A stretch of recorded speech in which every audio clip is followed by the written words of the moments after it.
Okay, so I wanted to give an update on my screenhouse project, and it's raining today. It stopped for the moment, but anyways,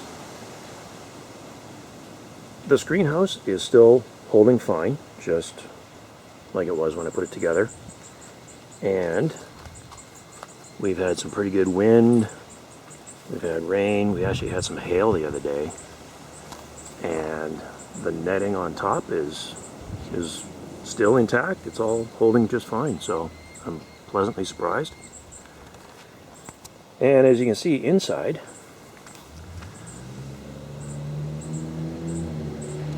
got my Brussels sprouts here. They're doing just nice.